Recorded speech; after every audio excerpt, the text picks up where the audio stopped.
Hi guys, welcome back to 12 Minutes to Class. This is Keshav Malpani and I'm going to be discussing two very important current affair topics.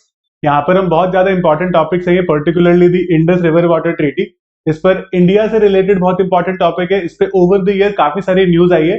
So we will collect all that news, will discuss all the facts here. So this is the first topic I am going to be covering. The second topic is going to be the recent pneumonia outbreak in China. Pneumonia outbreak के बाद ऐसा लग रहा है कि शायद एक और एपिडेमिक आ सकता है. Why is this pneumonia outbreak there in China? India से क्या relation है इसका, और India में क्या, these kinds of things, can it come to India also, is a major question that I'm going to answer in this particular session. So bear with me till the end and we're going to be having a very fruitful discussion with respect to these two topics. Now see, the first topic is the Indus River Water Treaty. So November 2023 में अभी हाल ही में neutral expert की proceedings की गई Vienna में, ठीक है, and India attended a 2-day meeting there. तो what is a neutral expert? Neutral तो हमें समझ में आता है कि भाई जो मतलब किसी भी पार्टी की तरफ है ना, तो एक न्यूट्रल एक्सपर्ट है, बट वो कैसे रेलेवेंट है? इंडस रिवर वाटर ट्रीटी होता क्या है, राइट? दूसरी कौन सी पार्टी है इसमें, है ना, क्या क्या है, मैं सब कुछ समझाऊंगा. तो इंडिया की तरफ से it was attended by Harish Salve, ठीक है. परमानेंट कोर्ट ऑफ आर्बिट्रेशन में भी हमारे जो लॉयर थे उसमें वो हरीश साल्वे हैं, ठीक है. तो it is the permanent court of arbitration और ये it is related to 2 hydro electric projects in India, Kishan Ganga hydro electric project and Ratle hydro electric project. तो India is making these projects in Jammu and Kashmir हमारी एनर्जी नीड्स के लिए, but Pakistan is contesting and saying कि आप इसको नहीं बना सकते हो बिकॉज ये वायलेशन होगा इंडस रिवर वाटर ट्रीटी का. तो मैं आपको यहाँ पर पूरा समझाऊंगा ये ट्रीटी किस बारे में है. मैंने आपको ऑलरेडी बता दिया, हरीश साल्वे हमारी तरफ से गए थे. इसमें हमेशा एक तरह से कह सकते हो कि एक न्यूट्रल पार्टी होती है. दैट न्यूट्रल पार्टी और neutral expert is always appointed by the World bank. तो वर्ल्ड बैंक एक तरह से कह सकते हो ब्रोकर है इंडिया और पाकिस्तान की इस ट्रीटी का. Okay, this is very important. Again India की जो टीम है that was led by department of water resources secretary, ठीक है. Although Harish Salve was the senior advocate there. जो मतलब मेन जो हमारे लॉयर गए थे ना वो हरीश साल्वे थे. तो जैसे मैंने आपको बताया, ये जो जम्मू कश्मीर में बन रहा है इंडिया की एनर्जी नीड्स को सिक्योर करने के लिए, लेकिन पाकिस्तान बोल रहे हैं कि अगर इंडिया ये बनाता है तो इंडस रिवर वाटर ट्रीटी का ये वायलेशन कहलाएगा. कैसे वायलेशन कहलाएगा, क्या ट्रीटी है, मैं आपको आज समझाता हूं इस क्लास में.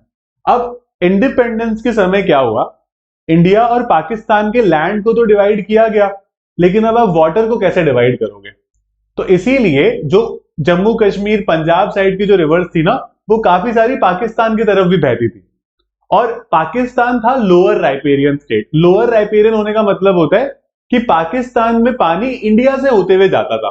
तो हम लोग अपर राइपेरियन स्टेट थे, पाकिस्तान लोअर राइपेरियन स्टेट था. तो India had the power to withhold a lot of water. लेकिन अगर इंडिया सारा पानी विदहोल्ड कर लेता तो पाकिस्तान को तो पानी ही नहीं मिल पाता. तो as a result Pakistan wanted it share of water, कि भाई हमें अपना शेयर ऑफ पानी चाहिए. Okay, and they demanded it right after independence कि हमको ये पानी चाहिए, इंडिया सारा रोक नहीं सकता है. Okay, so at the time of independence the boundary line between the two countries India and Pakistan was drawn right across the Indus basin, ठीक है. And left Pakistan is called the lower riparian. वो वहां पर लोअर राइपेरियन स्टेट है, India upper riparian state है यहाँ पे. Okay, तो 1947 में the partition cut the Indus river system into 2. Indus valley civilisation के बारे में सबने सुना होगा, राइट? तो Indus is just one of the rivers, but वो इंडस सिस्टम में कई सारे रिवर्स आती हैं. तो to be precise for this topic there are 6 rivers under that particular system that is going to be a point of contention for this topic, right? तो after partition most of the headworks came to India and most of the canals went to Pakistan. अब यहाँ पर क्या हो, canal चले गए पाकिस्तान की तरफ और इंडिया की तरफ सारे काफी सारे जो उस टाइम के जो प्रोजेक्ट्स हो गए, रिवर्स हो गए, वो हमारी तरफ आ गए. So both the sides were dependent on water from the Indus River basin for their irrigation and everything. पता है पंजाब को पंजाब बोलते हैं इसलिए because it's a land of 5 reverse, right? तो यहाँ पर काफी सारा अच्छा इरिगेटेड एरिया था, लेकिन दोनों साइड का पंजाब, कुछ पंजाब पाकिस्तान की तरफ चले गया, कुछ पंजाब हमारी तरफ आया. They were dependent on these rivers for their irrigation and everything. अगर ये रिवर का पानी नहीं जाएगा किसी भी जगह पे तो आपका इरिगेशन नहीं हो पाएगा ठीक से. तो इसीलिए एक स्टैंड स्टिल अग्रीमेंट साइन किया गया 1947 में, एक शॉर्ट टर्म का, कि ठीक है मतलब एक बार जैसा वैसे रहने देते फिर इसको डिस्कस करते. तो 48 में India started withholding water from canals that flowed in Pakistan. हम लोग पाकिस्तान को जाता हुआ पानी इंडिया में रोकने लगे. Pakistan obviously wouldn't like it, Pakistan बोलेगा हम पानी कहां से लाएंगे. तो इसीलिए एक इंटर डोमिनियन अकॉर्ड अडॉप्ट किया गया 4 मई 1948 को। मैं आपको इसके बारे में बताऊंगा, आप फटाफट लिख सकते हो। 4 May 1948 the inter dominion accord was signed between India and Pakistan. अब ये क्या बोलता है कि India is required to provide water to Pakistan parts of the basin in return for an annual payment. तो पाकिस्तान इंडिया को कुछ पैसे देगा हर साल, एंड उसके against India will provide them water to those areas जो वो इंडस रिवर बेसिन में फॉल करते हैं पाकिस्तान के। इंडिया उनको पानी देगा। Fair. So the accord was meant to meet the immediate requirement, और जब तक नेगोशिएशन चल रही है ना तब तक ऐसा किया जाएगा। मतलब ये कोई फाइनल सोल्यूशन नहीं था, ये एक बार के लिए था कि भाई अभी जो फिलहाल की रिक्वायरमेंट है उसका ऐसे कर लो, पाकिस्तान एक बार पैसे दे देगा और तब तक एक बार नेगोशिएट करते हैं कि आगे कैसे बढ़ना है, how do we move ahead in this matter. So neither side was willing to compromise their respective positions. They wanted कि एक बोलता है पानी चाहिए, एक बोलता है हमें नहीं देना है, राइट। नाउ मूविंग फॉरवर्ड, 1950 में Indian government agreed to solve this issue through arbitration. Arbitration क्या होता है? Where you have a neutral party जो डिसाइड करता है दो पार्टीज के बीच में क्या फाइनल डिसीजन होना चाहिए उनके झगड़े के बीच। तो इंडिया ने कहा इसको आर्बिट्रेशन से सॉर्ट आउट करते हैं, right. India demanded that there should be a court in which both members should be from each side and there should be one neutral chairman। तो वो न्यूट्रल चेयरमैन कौन बने? उस समय के वर्ल्ड बैंक के प्रेसिडेंट या चेयरमैन बोल सकते हो, जिनका नाम था Eugene black. Eugene black became the you could say neutral expert at that time in the 1950। अब दोनों कंट्री के engineers formed a working group and started working on this particular system जो वर्ल्ड बैंक ने advice करा। अब 1954 में after 4 years of regular negotiations they came to a solution। Actually this is not the final solution। World bank ने solution को propose करा कि हम इसको ऐसे कर सकते हैं, this is a solution that can be adopted. फिर 1960 में एक अग्रीमेंट साइन किया गया बिटवीन इंडिया एंड पाकिस्तान, जिसको हम इंडस वाटर ट्रीटी बोलते हैं, जिसमें एक प्रियम्बल है, 12 आर्टिकल है और 8 अलग अलग एनेक्शर्स हैं। इसके अंदर क्या है मैं आपको बताऊंगा, बट पहले आप इसका ईयर लिख लेना और इसके ये तीनों पॉइंट लिख लेना, प्रियम्बल, आर्टिकल एंड उसके एनेक्शर्स कितने हैं। Signed in 1960। वर्ल्ड बैंक का इन्वॉल्वमेंट था, इसीलिए मैंने आपको स्टार्टिंग में बताया ना कि अभी भी वर्ल्ड बैंक के एक एक्सपर्ट ने इसको ओवरसी किया वियना में। अब treaty was signed between the Indian prime minister of that time Jawaharlal Nehru and Pakistan president Ayub Khan. ठीक है, उन्होंने साइन किया था। एंड उस समय जो वर्ल्ड बैंक के प्रेसिडेंट थे, अभी 1964 से आगे चले गए, 60 से आगे चले गए, दैट वाज WAB इलिफ। उन्होंने एक तरह से कह सकते हो कि he was the neutral party, क्योंकि वर्ल्ड बैंक हमेशा से इसका एक पार्टी रहा है। तो ये तीन लोगों ने मिलकर साइन किया, राइट। अब इस सिस्टम में टोटल 6 रिवर्स है। वो 6 रिवर्स है इंडस, झेलम, चेनाब, रावी, ब्यास और सतलज। ये ओरिजिनेट होती है तिब्बत से, flow through Himalayan ranges and enter Pakistan, ending in southern south of Karachi, right. ये वाली रिवर्स है, इंडिया से होती हुई जाती है। अब ये 6 रिवर्स में से 3 दिन डिवाइड की गई।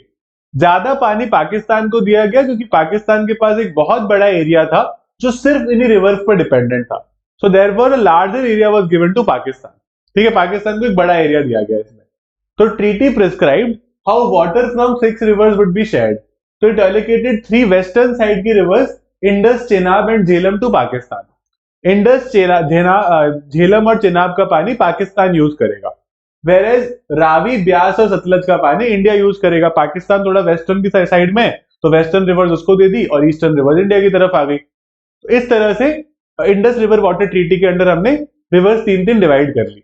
लेकिन इंडिया को सिर्फ 15% पानी मिला क्योंकि इंडिया की तरफ उतना ही आ रहा था। तो 80% of the share of water, this is 135 million एकड़ फीट, वेंट टू पाकिस्तान, और हमारे पास बच गया करीब 20% विच इज 33 MF। तो ये हमारे पास आया, right. It also required both countries to establish a permanent Indus commission to you could say permanent commissioners बनाने दोनों तरफ से, क्योंकि इंडिया और पाकिस्तान है। तो सबको पता था कि अगर हमने एक बार ट्रीटी साइन करवा दी तो इसका ये मतलब नहीं है कि अभी कभी लड़ेंगे ही नहीं, ये हर साल लड़ेंगे इस बात पे। तो इसलिए उन्होंने बोला कि आप भी एक काम करो, आप एक कमीशन बना लो खुद ही, और आप खुद ही अपने मैटर्स को सॉर्ट आउट करते रहना। ठीक है, इंडिया ने कमीशन बनाई पाकिस्तान के साथ, राइट। अब यहाँ पर अलग अलग एनेक्सेस कुछ कुछ बात करते हैं कि भाई क्या क्या एग्रीकल्चरल यूजेस हो सकते हैं। तो इंडिया भी इंडस, चेनाब और झेलम के कुछ कुछ एग्रीकल्चरल यूजेस ले सकता है, क्योंकि वो रिवर इंडिया से होती हुई जाती है ना। तो ये बहुत इंपॉर्टेंट एक प्रिंसिपल है कि अगर मेरे पास से जो रिवर जाती है ना, मेरे अगर खेत के पास से या सिटी के पास है, तो मैं उसका थोड़ा पानी यूज कर सकता हूँ, राइट। एनेक्चर याद करने की जरूरत नहीं, मैं आपको कुछ मेजर बस पॉइंट बता रहा हूँ फॉर अंडरस्टैंडिंग। ये बोलते हैं कि आप run on the river hydro electric project भी बना सकते हो। वो हाइड्रो इलेक्ट्रिक प्रोजेक्ट जो नदी का पानी ना रोके, run on the river project अगर आपको बनाना चाहते हो तो you can do that, there is nobody who can stop you from doing that. Now, annexure D becomes very relevant in the present case, क्योंकि हम वो हाइड्रो इलेक्ट्रिक प्रोजेक्ट बना रहे हैं रैटल और किशन गंगा, और पाकिस्तान हमें बनाने नहीं दे रहा, राइट। तो इसीलिए India is allowed to have a minimum storage level on the western rivers, meaning it can store up to 3.75 MAF of water for conservation and flood storage purposes.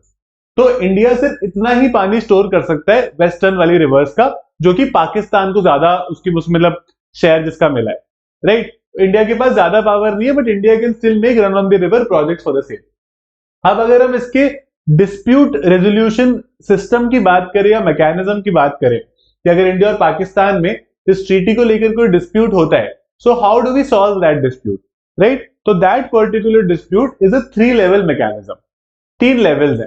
तो जब भी कोई डिस्प्यूट होगा under the Indus treaty, India has to inform Pakistan that it is planning to build a project. आपको बताना पड़ेगा, both like this applies to both the countries, है ना। अब पाकिस्तान उसको अपोज कर सकता है विद इन 3 मंथ्स। 3 मंथ में Pakistan can oppose it, Pakistan can say नहीं, आप नहीं बनाओगे। तो अब ये क्या करेंगे जब पाकिस्तान ने इसको अपोज किया है, तो if that difference is not resolve, then the level is raised to the neutral expert. तो पहला तो काम आता है कमीशन का, जहां पर वो मिलकर डिसाइड करते हैं, लेकिन मिलके तो कभी कुछ डिसाइड कर ही नहीं पाते। ये जाते हैं न्यूट्रल एक्सपर्ट के पास, ठीक है। न्यूट्रल एक्सपर्ट वो स्टेज है जहां पर वर्ल्ड बैंक पिक्चर में आता है। पहले तो वर्ल्ड बैंक बोलते हैं कि खुद ही सॉर्ट आउट कर लो, वो घर पे होता है ना, वो 2 भाई बहन लड़ लेते हैं तो मम्मी बोलती है भाई पहले तो तुम खुद ही देख लो। फिर अगर वो बाल खींचने पा जाते हैं एक दूसरे के, फिर मम्मी एंटर करती है, फिर वो एक आध थप्पड़ मारती है, तो सही होता है। तो ये है न्यूट्रल एक्सपर्ट, ऑल मम्मी कभी न्यूट्रल नहीं होती, बट फिर भी ठीक है, World Bank is a neutral expert apparently. अब वर्ल्ड बैंक से भी अगर सॉर्ट नहीं होगा, ठीक है, in case the neutral expert is not able to do that, तो बात जाती है पापा के पास। तो वो पापा है यहाँ पे the court of arbitration, that is the last stage, उनकी बात माननी पड़ती है, राइट। तो this is the court of arbitration which is the 3rd stage here. तो ऐसे एक 3 स्टेज मैकेनिज्म बना रखे है कि अगर किसी भी तरीके का डिस्प्यूट होता है, so that can now be resolve in this 3 manner. तो पहला स्टेज तो जनरली फेल ही रहता है, सेकंड कभी कभी सॉल्व करता है, जनरली 3rd स्टेज में बात आ जाती है। अब there is a permanent Indus commission. Permanent Indus commission क्या करता है कि other than resolving basic disputes, it also meets every year, once a year इनकी मीटिंग होती है। एक साल इंडिया में, एक साल पाकिस्तान में, they hold a meeting once in a year and they decide कि हमको मतलब क्या करना है। कुछ भी एक दूसरी कंट्रीज के अगर अपने अपने इश्यूज हैं तो वो वहां पर लेकर जा सकते हैं, डिस्कशंस हो सकते हैं। So those kinds of things also happen with respect to it, okay. तो 118th मीटिंग हुई थी, ठीक है, इन मई 2022। तो इंडिया का जो डेलीगेशन है that was led by Shri AK Pal and Pakistan delegation was led by Syed Mohammad Mehar Ali Shah, नाम लिख सकते हो आप इनका, ठीक है। इन 2 लोगों ने इंडिया एंड पाकिस्तान रेस्पेक्टिवली इनका डेलीगेशन लीड किया था इसमें।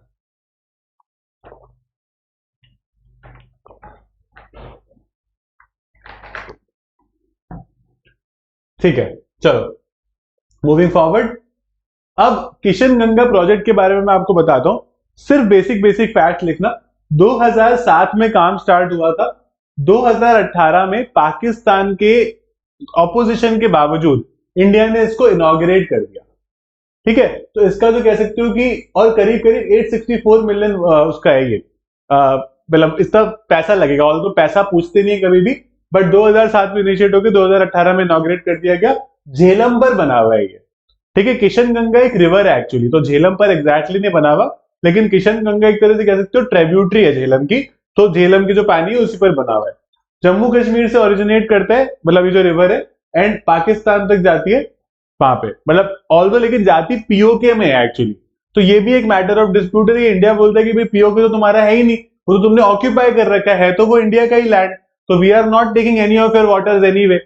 तो किशन गंगा पे इंडिया का ये कहना है कि भाई हम तुम्हारा पानी ले ही नहीं रहे, है ना, तो तुम मत बोलो। ये लिख लो, कश्मीर के बांदीपुर में 330 मेगावाट का हाइड्रो पावर प्रोजेक्ट है किशन गंगा, ठीक है। This is what it is. तो पाकिस्तान ने काफी ऑब्जेक्शन किए थे, तो 2016 तक वैसे आइडियली काम होना चाहिए था, बट हम 2018 में इसको फिर भी इनॉग्रेट कर दिया था। अब मेजर प्रॉब्लम क्या है, पाकिस्तान बोल रहा है कि जो डैम बना है यहाँ पे उसकी जो हाइट है वो काफी ज्यादा है, ठीक है। तो पाकिस्तान बोल रहा है कि इंडिया इस डैम की हाइट बढ़ाने की वजह से ज्यादा पानी स्टोर कर लेगा अपने पास, and that is a loss to us. So that is Pakistan major opposition in this particular case. अब इंडिया ने क्या करा, इंडिया ने बोला कि हम 97 मीटर से 37 मीटर कर देते हैं। ठीक है भाई, अब तुम बोल रहे हो, मान लेते तुम्हारी बात, तो 97 मीटर से इंडिया ने 37 मीटर कर दिया। अब Pakistan reach international court of arbitration third stage at the Hague in 2010 which gave the green signal to India in 2030। उन्होंने कहा कि आप करो। पाकिस्तान को उन्होंने अगेंस्ट बोल दिया कि 2010 में पाकिस्तान गया, 2013 में उन्होंने कहा कि let India do it because ये तो मतलब 37 इज फाइन। फिर पाकिस्तान वर्ल्ड बैंक के पास गया 2016 में, वापस 2018 में डिजाइन को ऑब्जेक्ट करने। तो पाकिस्तान ने उल्टा सिस्टम अपनाया, है ना। वो पापा के पास पहले चल गया, पापा ने बाद में तो फिर मम्मी के पास, राइट। तो यहाँ पर वो वर्ल्ड बैंक गया 2016 और 18 में, तो डिजाइन को ऑब्जेक्ट करने की हाइट वाइट ज्यादा है। अब रैटल की बात करें तो रैटल एक 850 मेगावाट का प्रोजेक्ट है, चेनाब रिवर पे 2013 में इसका फाउंडेशन स्टोन ले डाउन किया गया था, ठीक है। तो अगेन पाकिस्तान ने कई बार इसमें भी कंसर्न दिखाए हैं कि भाई इंडिया एक रिजर्वायर क्रिएट कर रहा है, पाकिस्तान में फ्लड आ जाएगा उसकी वजह से बहुत ज्यादा, या फिर कभी कभी स्कैरसिटी हो जाएगी पाकिस्तान में पानी की। तो Pakistan is doing all of this as usual, मतलब they need a reason to fight with us. तो यहाँ पर Pakistan is trying to work in this manner. अब इस्लामाबाद, और इस्लामाबाद का यहाँ पर मतलब है Pakistan government, in 2015 requested the World Bank to appoint a neutral expert. उन्होंने कहा कि भाई आप न्यूट्रल एक्सपर्ट अपॉइंट कर लो, है ना, इस इशू को रिजॉल्व करने के लिए, to examine to hydro electric project का जो मतलब पर्टिकुलर केस है। लेकिन 2016 में यूनिलैटरली रिट्रैक्टेड द रिक्वेस्ट, खुद ने रिक्वेस्ट करी और खुद ने रिक्वेस्ट वापस भी ले ली, right. Propose that a court of arbitration should adjudicate, फिर बोलते कि नहीं नहीं, मम्मी नहीं पापा, राइट, मम्मी ने डिसाइड करेगी, it will be the court of arbitration that would decide ultimately. तो ये थोड़ी अजीब बात है, पाकिस्तान को खुद ही क्लियर नहीं है कि उनकी स्ट्रैटेजी क्या है ना। तो पाकिस्तान ऐसे ही बैक एंड फोर्थ करते रहते हैं, India did not like it. India ने यही बोला कि भाई दो कॉन्करेंट प्रोसेस आपने स्टार्ट कर दिए हैं, ऐसे थोड़ी हो सकता है, एक प्रोसेस करो ना, आपने दो प्रोसेस स्टार्ट कर रखे which makes absolutely no sense. तो India has been pushing for resolution of dispute through the neutral expert proceeding, जहां पे पाकिस्तान पहले गया था।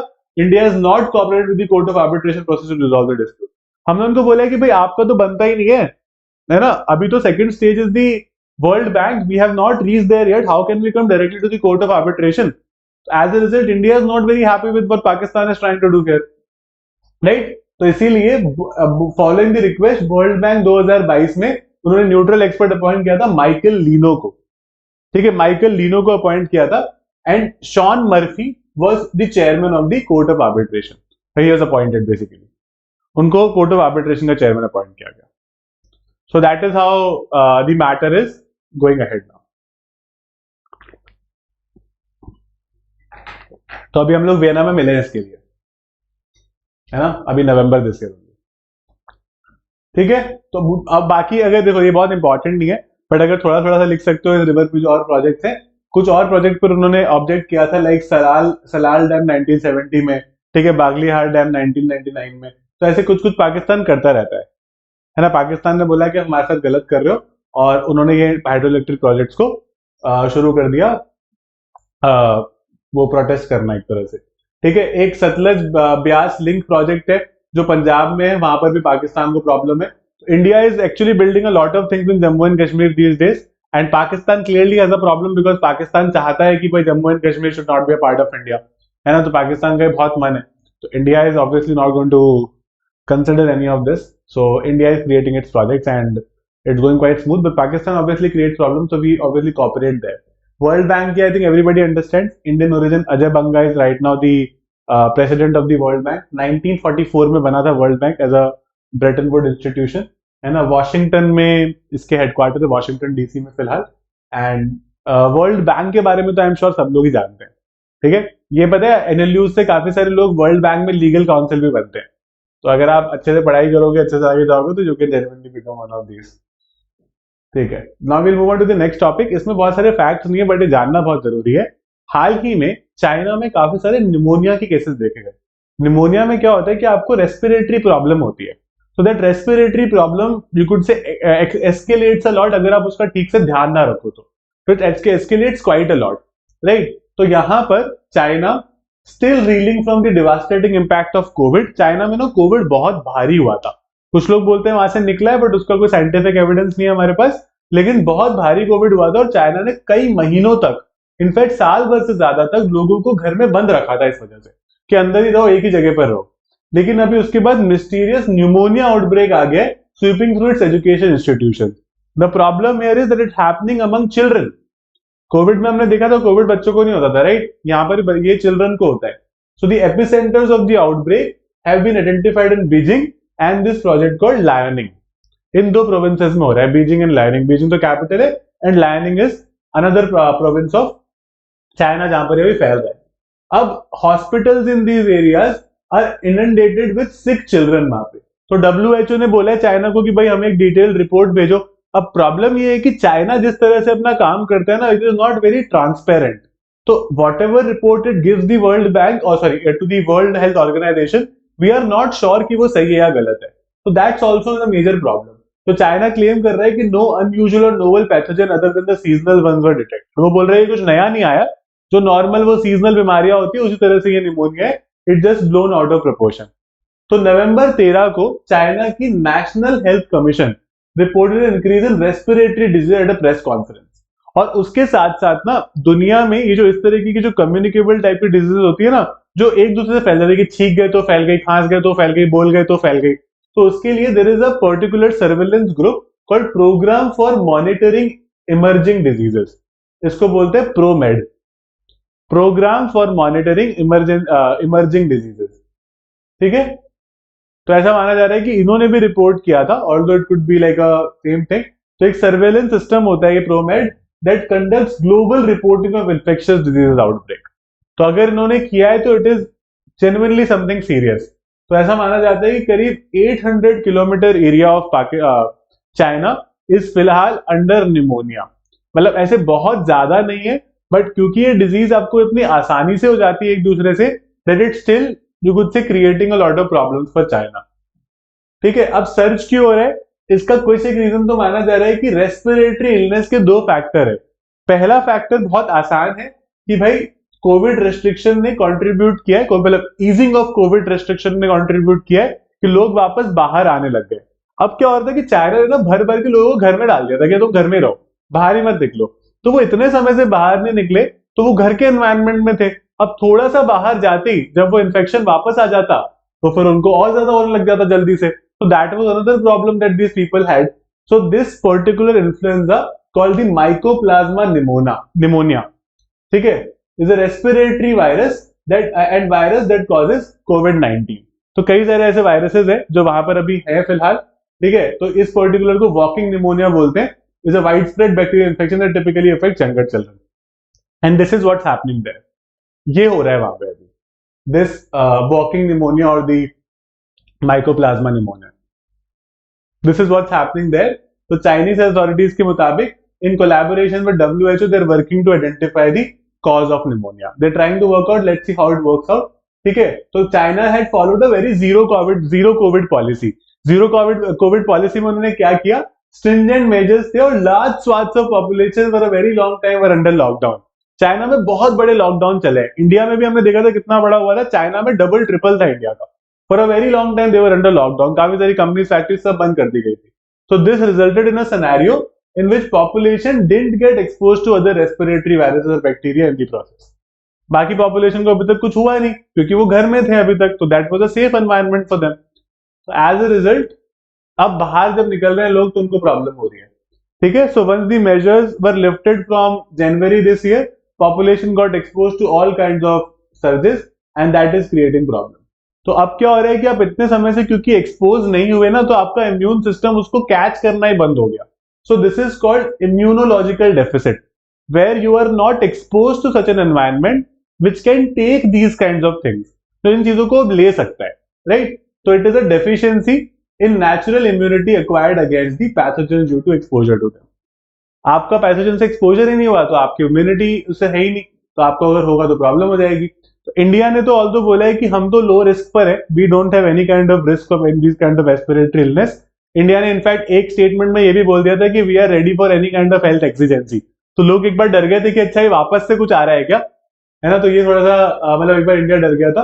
तो health ministry also discuss a particular avian influenza virus, यहाँ पर एक रिसेंट केस आया था H9N2 का चाइना में, ठीक है, अक्टूबर इसी साल में।